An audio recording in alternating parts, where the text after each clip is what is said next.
নমস্কার দর্শক বন্ধু, আমি দশভুজা মা ব্লগ আবারও এসেছি। অবশ্যই প্রত্যেকে জানা দরকার আমলকি একাদশী ব্রতের দিন। বছরে 24টি একাদশীর দিন মধ্যে শ্রেষ্ঠ একাদশী আমলকি একাদশী ব্রত।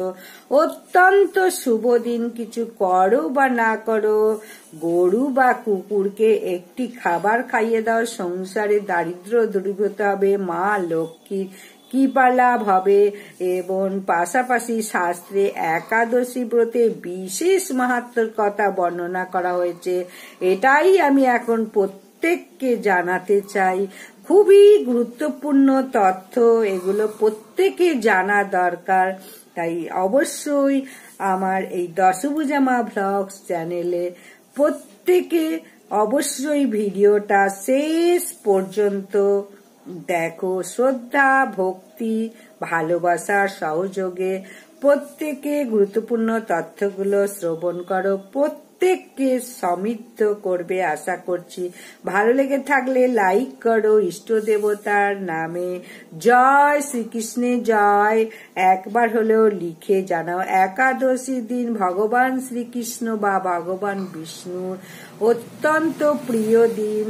অনেক ব্রত রয়েছে। শিব চতুর্দশী ব্রত, কার্তিক মারে দামোদর ব্রত, তারপরে যে ব্রত পালন করে গোপিকারা স্বামী রূপে লাভ করেছিল বৃহস্পতিবারে, বৃহস্পতি পুজো, মা লক্ষ্মীর পুজো। লক্ষ্মীর পুজো করলে সংসারে দারিদ্র দূরীভূত হয়। কিন্তু সর্বশ্রেষ্ঠ ব্রত হচ্ছে একাদশী ব্রত। যে ব্যক্তি নির্জলা একাদশী ব্রত উপবাস করে ভগবানকে স্মরণ করতে পারে, পূজা করতে পারে, তাহলে স্বয়ং ভগবান তার একনিষ্ঠ ভক্ত হয়ে যেতে পারে।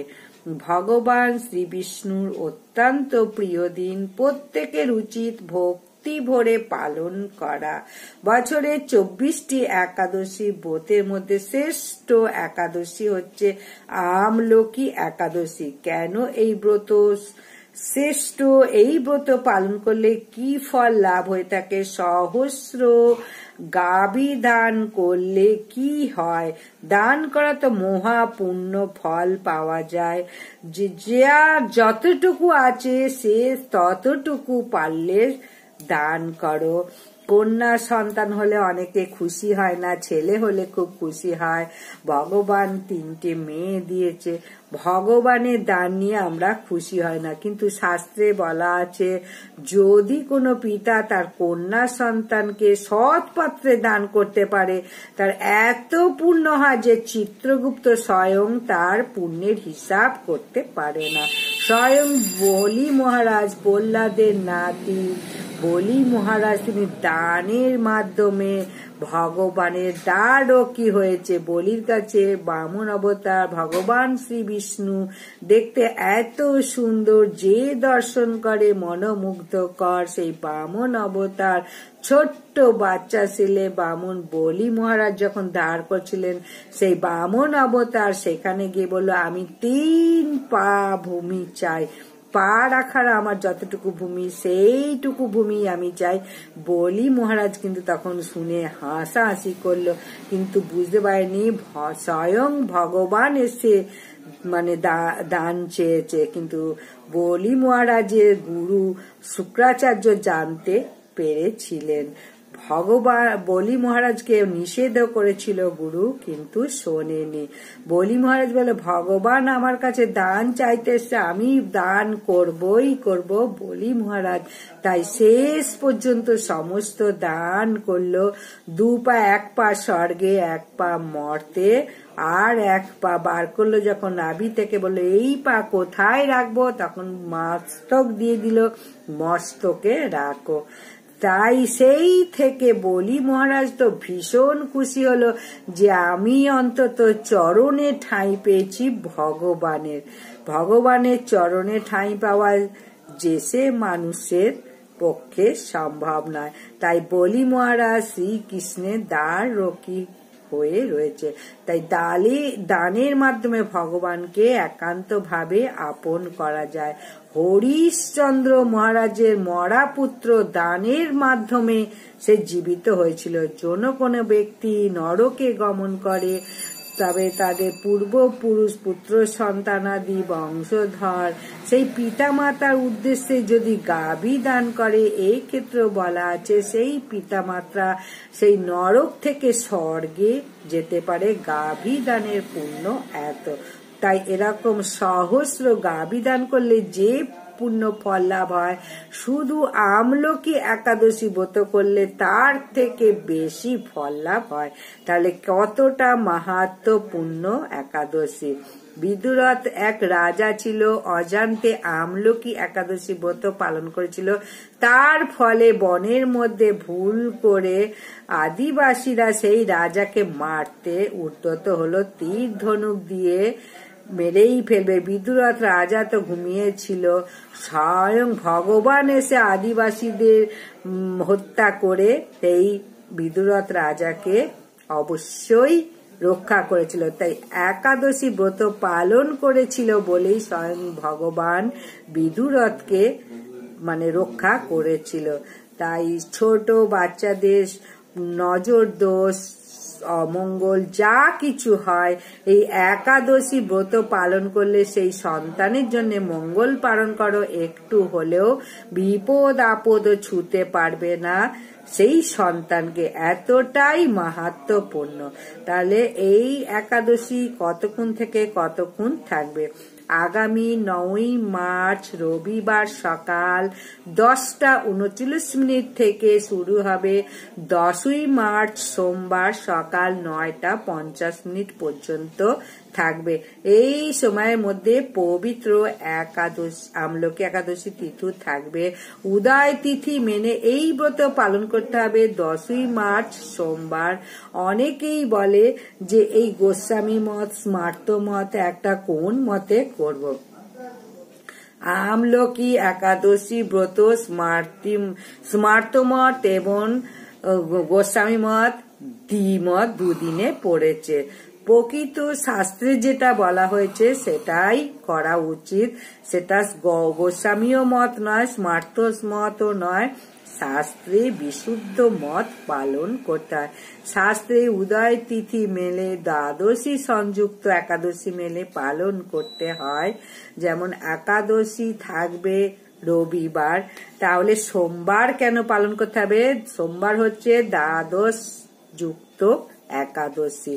এই একাদশী দশমীর দিন শুরু হবে এবং একাদশী হবে সোমবার। অনেকে নির্জলা একাদশী করে, জল পর্যন্ত পান করে না। সর্বোত্তম এই নির্জলা একাদশী ব্রত। এই ব্রত সম্পূর্ণ ফল লাভ যদি কেউ করতে চাও, তাহলে অবশ্যই নির্জলা একাদশী ব্রত করো। কিন্তু সবাই তো পারে না। অনেকে ফলমূল খেয়ে এই একাদশী ব্রত করতে পারো। যে কোনো প্রকার ফল, দুধ এইসব খেয়ে করো। এটার থেকেও যদি না হয়, তাহলে সবজি রান্না করেও অবশ্যই একাদশী পালন করতে পারো। মিষ্টি কুমড়ো, ফুলকপি, তারপরে মিষ্টি আলু, এইসব দিয়ে অবশ্যই একটা সবজি রান্না করো। একাদশীর দিনকে কখনো সর্ষের তেল ব্যবহার করো না। সে একাদশী ব্রত করো বা না করো, পাপ না করেও কিন্তু সকল পাপের ভাগী হতে হয়। স্বয়ং মহাদেব মা পার্বতীকে বলেছেন, যে ব্যক্তি একাদশী ব্রতের দিন পঞ্চ রবি শস্য ভক্ষণ করে, গাছে গাছে পাপ হয়। যমদূতরা তপ্ত লোহা তাদের মুখে দেয়, যন্ত্রণা দেয়, কষ্ট দেয়। তাই মহাদেব স্বয়ং পার্বতীও এই একাদশী ব্রত পালন করে। এই ব্রতের পালন একটা গুরুত্বপূর্ণ বিষয়। যদি ব্রত সমস্ত কিছু নিয়ম মেলে করলেন, কিন্তু সঠিক সময় যদি ব্রতের পালন না করো, সম্পূর্ণ লাভ করা যায় না। তাই অবশ্যই পালন করতে হবে 11ই মার্চ মঙ্গলবার সকাল 6:11 থেকে 8:46। এই সময়ের মধ্যে পঞ্চ রবিশস্য ভোগ নিবেদন করে মন্ত্র বলে তারপরে পালন সমাপ্ত করো। একাদশী ব্রতের পালনের নিয়ম কি? একাদশীর আগের দিনকে অবশ্যই নিরামিষ গ্রহণ করবে এবং শুধু নিরামিষ আহার নয়, মিথ্যা কথা বলবে না, খারাপ সঙ্গ করবে না, নেশা করবে না, কোন রকম ঝগড়াঝাটি অশান্তি করা উচিত না। ব্রত পালন করার আগে নিজেকে সংযত রাখতে হয়, পূর্ব প্রস্তুতি নিতে হয়। পরিবেশে যারা থাকে মানে অনেকে নিরামিষ খেতে পারে না, কিন্তু নানান রকম পরিবেশে থাকে, তো যারা প্রবাসে থাকে, যারা ছাত্র হোস্টেলে থাকে, তাদের নিরামিষ খাওয়া সম্ভব হয় না, সেই ক্ষেত্রে ব্রত করতে পারবে না? অবশ্যই পারবে। ভগবান তাকে দেখবে যে সে ইচ্ছা আছে কিন্তু করতে পারছে না। অনেকে ভুল করে আমিষ খেয়ে ফেলতে পারে, তারপরেও যে কেউ ব্রত পালন করতে পারবে। এই ব্রত যদি কোনো ব্যক্তি পালন না করে, এই সৃষ্টির শুরুতে একাদশী ব্রত কিন্তু ছিল না। যখন ভগবান জগৎ সৃষ্টি করেছিলেন, ব্রহ্মাণ্ড সৃষ্টি করেছিলেন, স্থাবর জঙ্গম সৃষ্টি করেন, তখন কিন্তু একাদশী ব্রত ছিল না। যে যার মতো উচ্ছৃঙ্খল ভাবে জীবন যাপন করত, সেই পাপের ফলে নরকে গিয়ে ভয়ানক কষ্ট যন্ত্রণা পেত।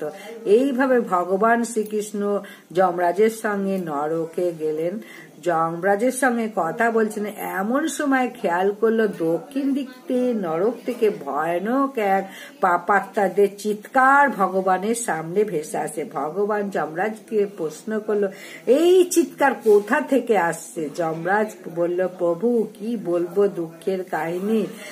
পৃথিবীতে সব মানুষ যার মতো উচ্ছৃঙ্খল জীবনযাপন করত, সেই পাপের ফল আজকে তারা ভোগ করছে। ভগবান পরম করুণাময়, জগতের পিতা হচ্ছে ভগবান, তার হৃদয় কেঁদে উঠছে। যে সন্তান একটু খারাপ, বাবা মায়ের কথা শোনে না, বাবা মায়ের দৃষ্টি কিন্তু ওই সন্তানের উপর বেশি থাকে। যে ভালো সন্তান একটু বড় হলে সে অন্তত খেয়ে পরে বাঁচতে পারবে, কিন্তু ওই ছেলে কি করে, ছোট ছেলে কি করে চলবে? তাই ভগবান একটা ব্যক্তি শত পাপও করতে পারে, ভগবানের কাছে সে পাপিষ্ট নয়, ভগবান অবশ্যই তাকে শাস্তি দেবে। ভগবান সবাইকে পছন্দ করে, যেমন সাধীকে কৃপা করে তেমনি পশুকেও কৃপা করে। যে ভগবানকে খারাপ ভাষায় কথা বলবে তাকেও ভগবান কৃপা করে, যে সাধু পুরুষ ভগবানের নাম কীর্তন করে তাকেও কৃপা করে। তাই ভগবানকে যে সাধনা করে তার কিন্তু হয়ে যায় ভগবান। তাই ভগবান ওই দিন নরক দর্শনের জন্য গেল স্বয়ং ভগবান। পাপাত্রা খুব কষ্ট পাচ্ছে দেখে ভগবানের হৃদয় কেঁদে উঠল।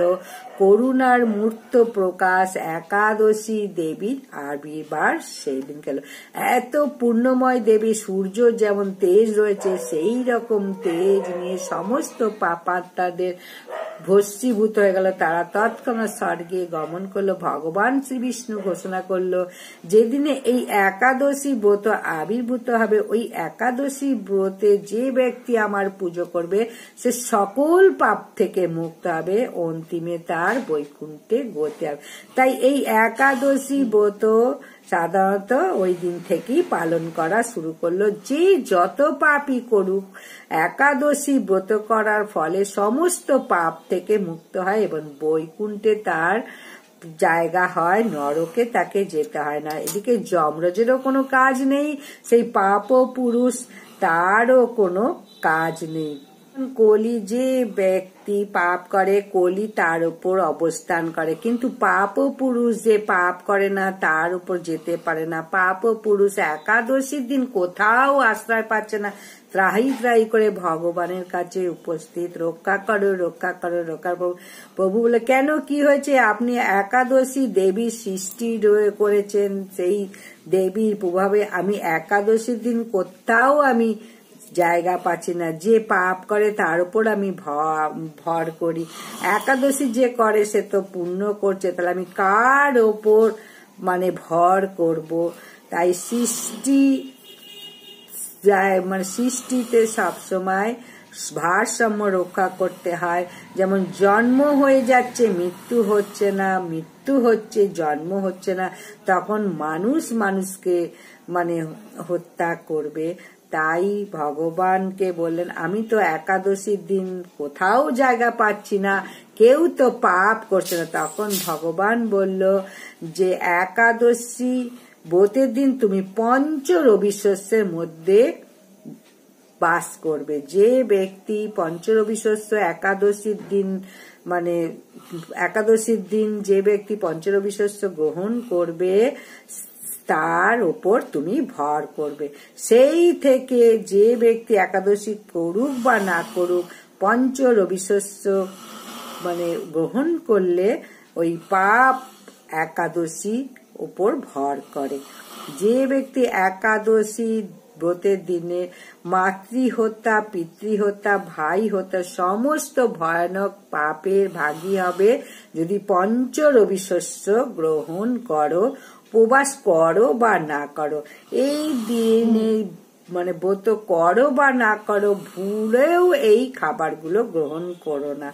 ধান থেকে যত খাবার হবে, খিচুড়ি, পায়েস, ভাত, চিড়া, যা যা আছে, গম থেকে যা যা খাবার আছে, বিস্কুট, কেক, পাউরুটি, রুটি, পরোটা, লুচি, আটা থেকে যা যা খাবার তৈরি হয়, এগুলো খেলে ভয়ানক পাপ হবে।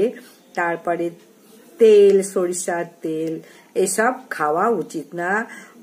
শাকও খাওয়া যায় না একাদশীর দিন। পুঁই শাক, ঢ্যাঁড়স, বরবটি, শিম, বাঁধাকপি, বেগুন এগুলো কিন্তু খাওয়া উচিত না। পাপ না করেও কিন্তু পাপের ভাগী হতে পারো। পাশাপাশি একাদশী ব্রত না করলেও কিছু কাজ ভুলেও করা উচিত নয়। প্রথম হচ্ছে মিথ্যাচার করা, কখনো মিথ্যে কথা বলা উচিত না, এতে অশুভ হয়ে থাকে। যে ব্যক্তি মিথ্যা কথা বলে অমঙ্গল ঘনিয়ে আসে। যুধিষ্ঠির সত্যবাদী, সবাই তাকে সম্মান করত সত্যবাদিতার জন্যে।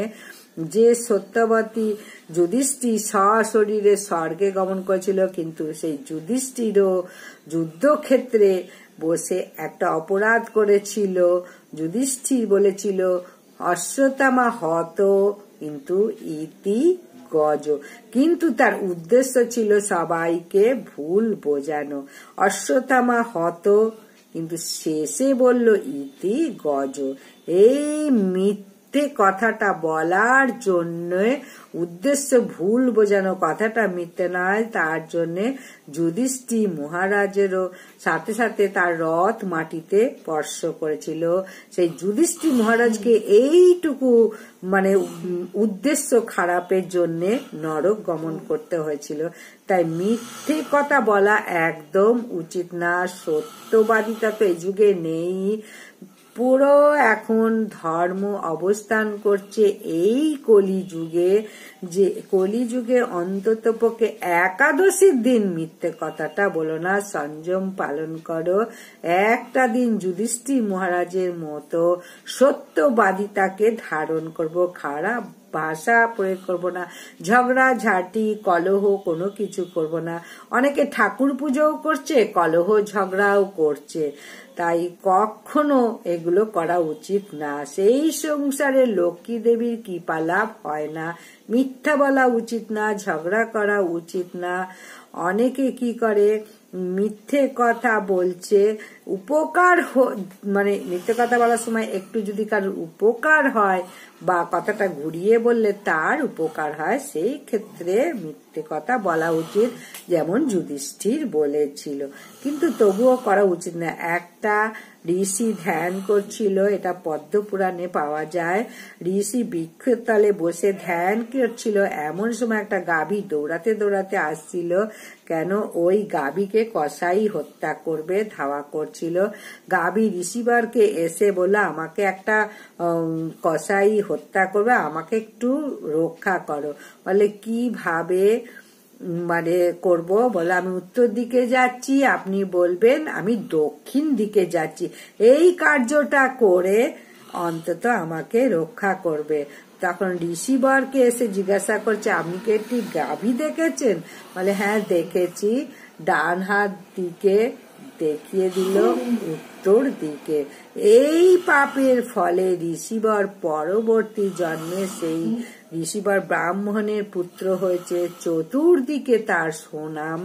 ওই দেশে রাজাকে সবাই সম্মান শ্রদ্ধা করে, কারণ এই ব্রাহ্মণ কখনো পাপ করে না, ভালো অধ্যয়ন করাতে পারে। গুরুকুলে ব্রাহ্মণ শিক্ষক হিসাবে নিযুক্ত হলো, সবাই তাকে সম্মান করতে থাকলো। ওই রাজ্যে যে রাজকুমার ছিল, রাজকুমারের বিবাহ হলো। রাজপুত্রের একটা বিশাল তরবারি ছিল, ভীষণ ওজন। বিবাহ রাত্রে রাজকুমার ঘুমিয়ে পড়ল এবং রাজকুমারের স্ত্রী ঘুমিয়ে পড়েছে। হঠাৎ রাজকুমারের স্ত্রী একটা কৌতূহল হলো যে আমার স্বামী যেখানে ঘুমিয়ে আছে পালঙ্কের পাশে এত বড় তরবারি রাখা কেন? এত বাড়ি তরবারি তো জীবনে কোনোদিন দেখেনি। কৌতূহল বসিত গভীর রাত্রে ব্রহ্ম মুহূর্তের সময়, ওই সময় স্ত্রী তরবারিটাকে নিয়ে জাগাতে দেখতে গিয়ে ভুলক্রমে সেই তরোয়ালটা রাজকুমারের গলায় পড়ে ধর থেকে দুভাগ হয়ে গেল। তাহলে কত দুঃখের বিষয়। সাথে সাথে তো ভয় পেয়ে গেল স্ত্রী। আমি অল্প বয়সে বিধবা হয়ে গেলাম, প্রথম রাত্রিতে দুঃখ পেল। কিন্তু কি করা যাবে? যদি রাজা জানতে পারে রাজকুমারের মৃত্যু আমার হাতে হয়েছে, তাহলে সেটা আমাকে শুলে চড়াবে। তাহলে একটা বুদ্ধি করা যাক, আমাকে তো বাঁচতে হবে। যদিও স্বামী মারা গেছে, দুঃখের বিষয়, কিন্তু একটা বুদ্ধি করলো।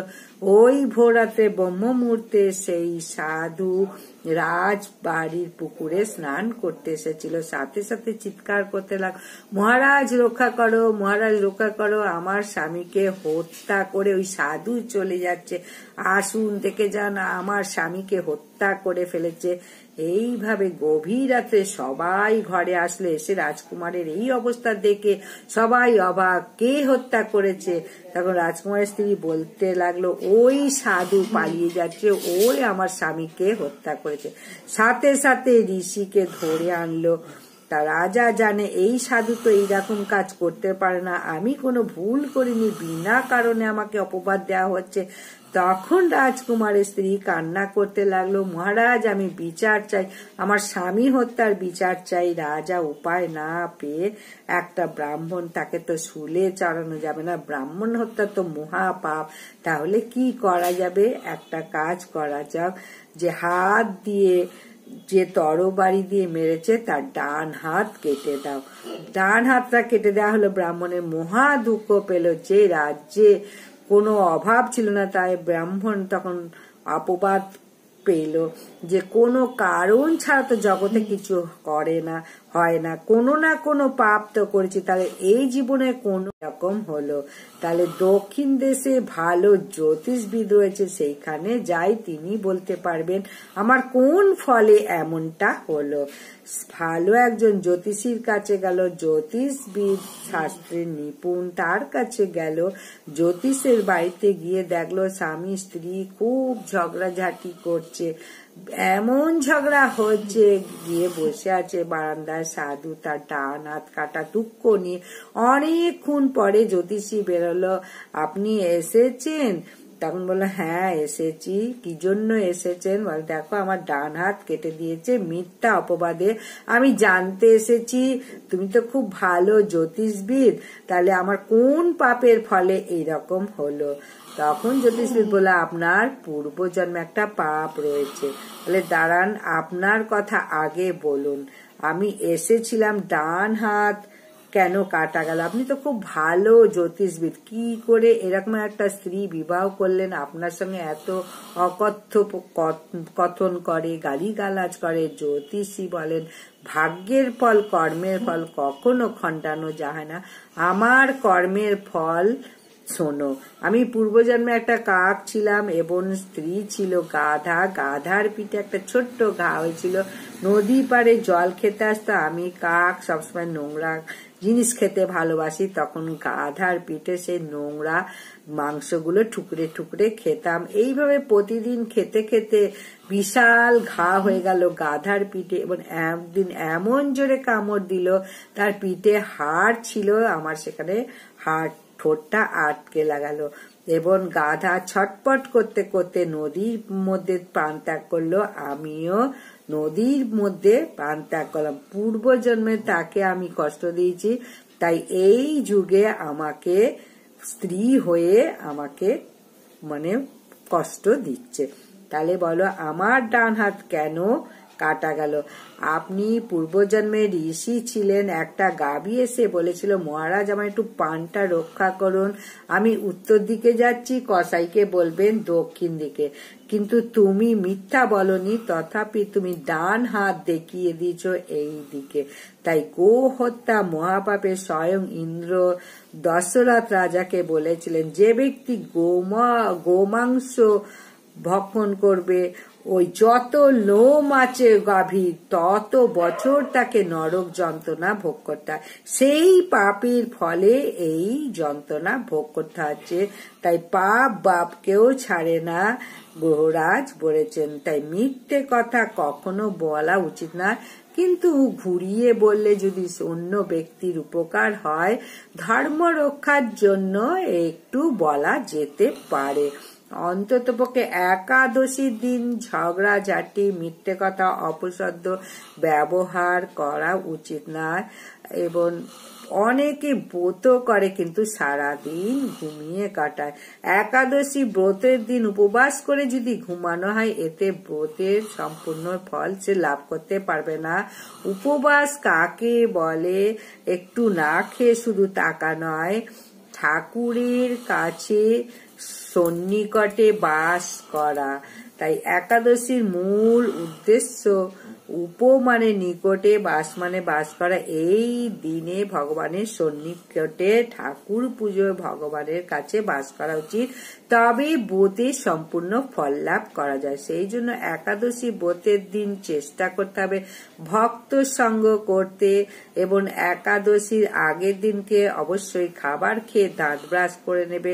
অনেকের আছে দাঁতের গোড়ায় খাবার আটকে থাকে, সেই খাবার একাদশীর দিন যদি পেতে যায় তাহলে ব্রতে দোষ লাগে। তাই ব্রত ভঙ্গ হয় না, কিন্তু সম্পূর্ণ ফল সে ব্যক্তি পাবে না। অনেকে দাঁত ব্রাশ করতে গিয়ে দাঁতের গোড়া থেকে রক্তক্ষরণ হয়। তাই যে কোনো ব্রতের ক্ষেত্রে শরীর থেকে রক্তক্ষরণ হয়, তবে ব্রতে দোষ লাগে, সম্পূর্ণ ফল লাভ করা যায় না। তাই উচিত একাদশী ব্রতের দিন দাঁত ব্রাশ করে দন্ত ধাবন করা উচিত। একাদশী ব্রত হলো মুখ্য বিষয়। ওই দিন ভোর ভোর শয্যা ত্যাগ করা উচিত, ঠাকুর পুজো করা উচিত, ইষ্ট দেবতার পুজো সর্বমঙ্গলময়। তাড়াতাড়ি ঘুম থেকে উঠে ঠাকুরকে সেবা দেওয়া উচিত। সারা দিন যদি ঠাকুর পুজো নাও করতে পারো, 2টি তুলসী পত্র ভগবানের চরণে অবশ্যই নিবেদন করো। মণিমুক্তাদি দান করলে ভগবান যে পুণ্য লাভ করে, তুলসী পত্র দিয়ে পুজো করলে সে বেশি পুণ্যার্জন লাভ করতে পারে।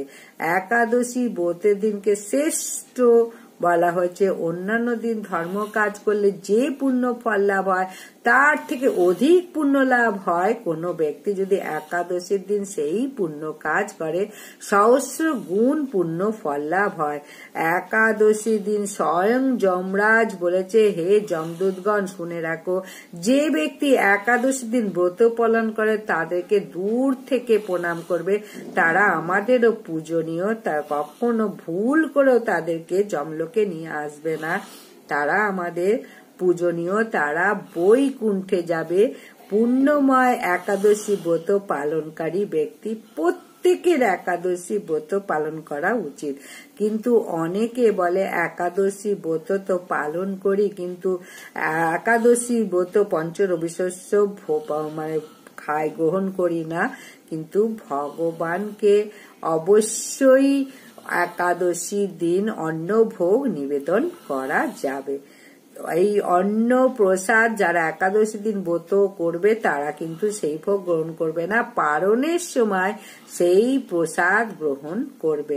বড় বড় মন্দিরে কি করে, এই মন্দিরগুলোয় গৌরী মঠ, ইস্কন মঠে, সেখানে অবশ্যই দুপুরবেলা অন্ন ভোগ দেওয়া হয়, এটাই হচ্ছে প্রকৃত নিয়ম। পাশাপাশি একজন মা একটি প্রশ্ন করেছেন যে একাদশী দিন রান্না করা উচিত নয়, রান্নার কোনো লোক নেই, তাহলে ব্রত পালন করবে না সবাই, তাহলে সেই ক্ষেত্রে কি করবে? অন্যান্য পরিবারের লোকজনকে রান্না করে দিতে পারবো কিনা, এতে অপরাধ কিনা? কিন্তু মনে রাখতে হবে পরিবারের লোকের বোঝা উচিত একজন ব্যক্তি একাদশী ব্রত করেছে তাকে দিয়ে সাধারণ কাজ টাজ করাবো না, যদি পারি যাবতীয় কাজ বাজ না করিয়ে ঠাকুরের নাম কীর্তন করে সে আজকে কাটাক, তার আজকের বিশ্রাম। তাই পরিবারের লোকের বোঝা উচিত। অনেক বাড়িতে আছে যে স্বামী কাজে যাবে, রান্নার লোক নেই, সে একাদশী করে না, সেই অনুসারে উচিত নয় একাদশীতে রান্না করা, কিন্তু দোষণীয় নয়। মনে করি যে পরিবারকে সবাইকে বোঝানোর চেষ্টা করুন, যদি না বোঝে ব্রত অবশ্যই নিজে করো, কিন্তু রান্না করে দাও। ভগবান দেখতে পাচ্ছে সে পরিবেশ অনুযায়ী সে এটা করছে, তার কোনো উপায় নেই। রান্নায় কোন লবণ ব্যবহার করা উচিত? অনেকে বলে যে সন্ধক লবণ ব্যবহার করব না প্যাকেট জাতীয় লবণ ব্যবহার করব। খুব ভালো হয় সন্ধক লবণ ব্যবহার করো, যদি না পারো সন্দেহ লবণ করো। এই দিনে গাভী বা পশুরকে কোন খাবার খাওয়ানো উচিত? তে অমঙ্গল দুর্বৃত হয়। পশু সেবা হচ্ছে সব থেকে বড় সেবা, বহু রূপে সম্মুখে ছাড়ি কোথা খুঁজিছ ঈশ্বর, জীবে প্রেম করে যেই জন সেই জন সেবিছে ঈশ্বর। জীবদের খাওয়ালে ভগবান অনেক প্রসন্ন হয়। এই আমলকি একাদশী ব্রতের বিশেষ মাহাত্ম্য কথা বর্ণনা করা হয়েছে, যা শ্রবণ করলে অনেকাংশে ফল লাভ করা যায়। তাই সকলেই এসো ব্রত করো বা না করো, একান্ত ভক্তির সঙ্গে এই ব্রত মাহাত্ম্য শ্রবণ করা। ব্রত কথা শ্রবণ করার পর একটা পুষ্প ভগবানের চরণে অর্পণ করো, অনেকাংশে এই ব্রতের ফল লাভ করতে পারবে। নববিধা শ্রবণ করলে মঙ্গল হয় ভগবানের চরণে কাছে বসে। এই আমলকি একাদশীর ব্রত কথা শ্রবণ করব, এরপরে মূল কথা বলবো। যুধিষ্ঠির মহারাজ বললেন, হে কৃষ্ণ, মহাফলদাতা বিজয়া একাদশীর কথা শুনলাম, এখন ফাল্গুন মাসের শুক্লপক্ষে একাদশী যে নামে প্রসিদ্ধা তা বর্ণনা কর। শ্রীকৃষ্ণ বললেন, হে মহাভারত যুধিষ্ঠির, মান্ধাতার প্রশ্নের উত্তরে মহাত্মা বশিষ্ঠ এই একাদশীর মহিমা কীর্তন করেছিলেন, আপনার কাছে এখন আমি সেই মাহাত্ম্যের কথাই বলবো। এই একাদশীর নাম আমলকি, বিষ্ণু প্রদানকারী এই একাদশী ভীষণ মহিমান্বিত একাদশী।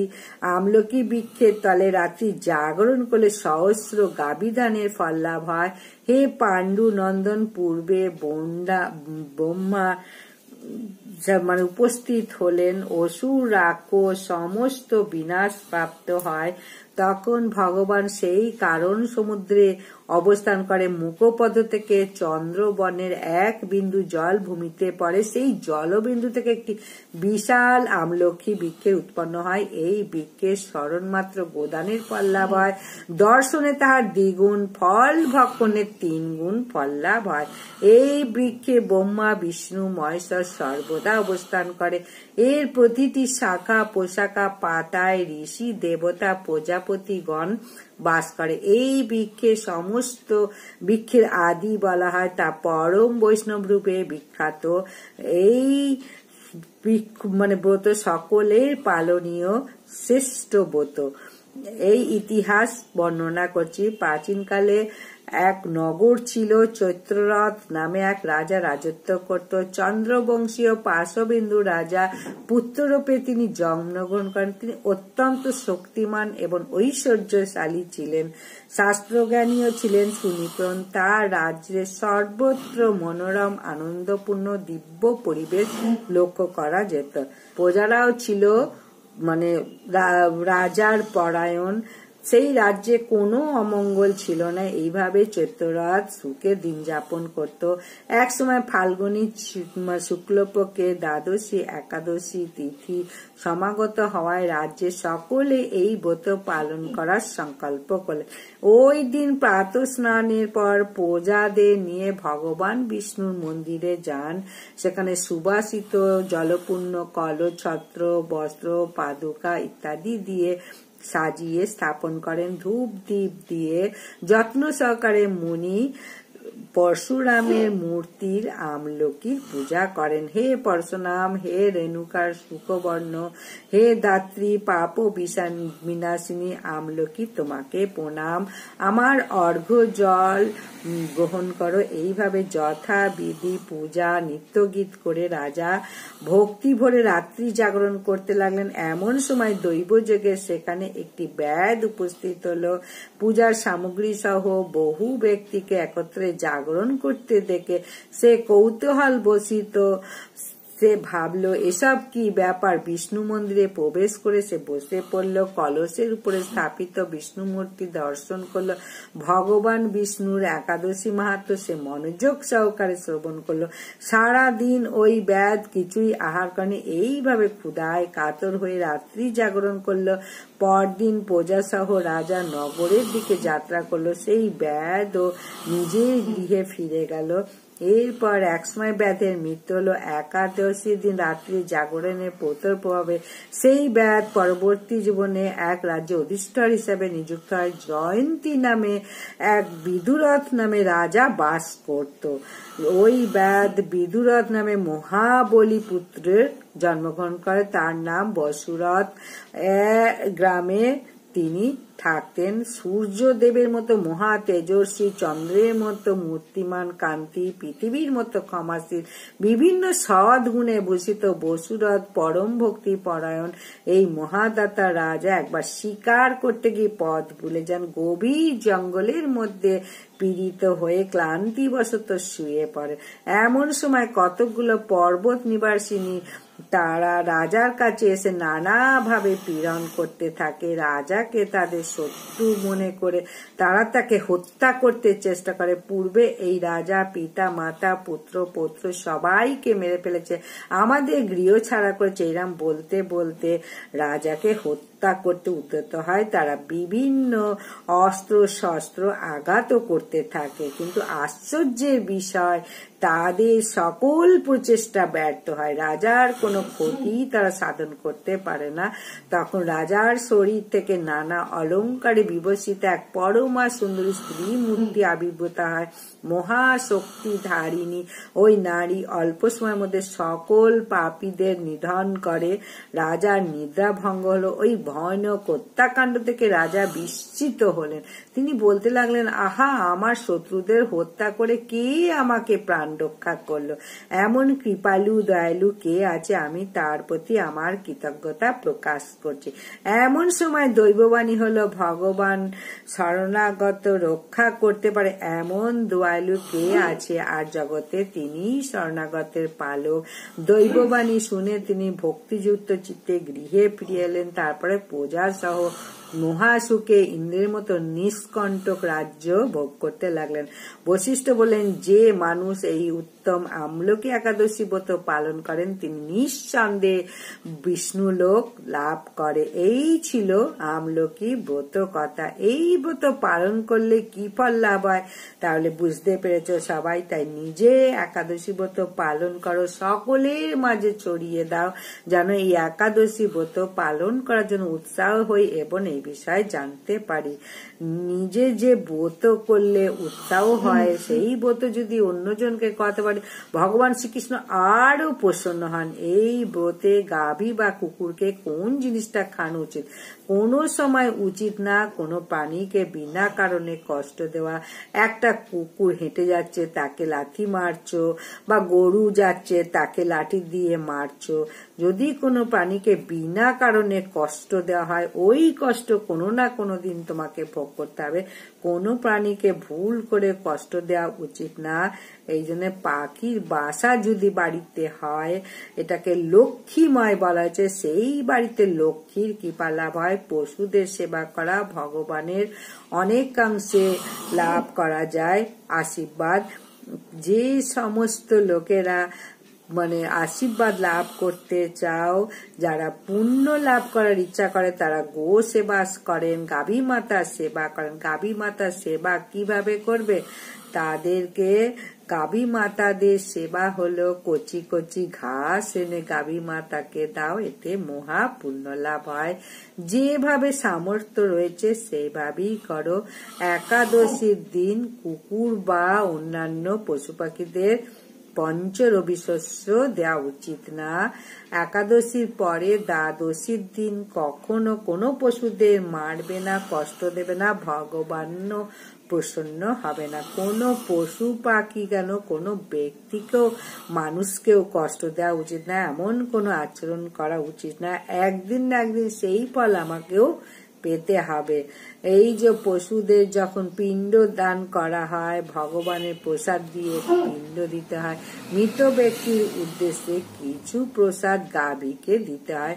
এর ফলে পিতৃপুরুষ তৃপ্ত হয়। কিছু প্রসাদ গঙ্গায় দিতে হয়। তাই অবশ্যই যেদিনকে গাভী মাতাকে প্রথমে দাও, তারপরে সেই প্রসাদ গ্রহণ করো। পায়েস প্রসাদ গাভী মাতাকে দিতে পারো। এগুলো মহাপুণ্য ফল লাভ। আশা করছি গুরুত্বপূর্ণ তথ্যগুলো জেনে একটু হলেও সমৃদ্ধ। ভালো লাগে থাকলে একটা লাইক করে কমেন্টে ইষ্ট দেবতার নাম করে জয় শ্রীকৃষ্ণ ভগবানের জয়।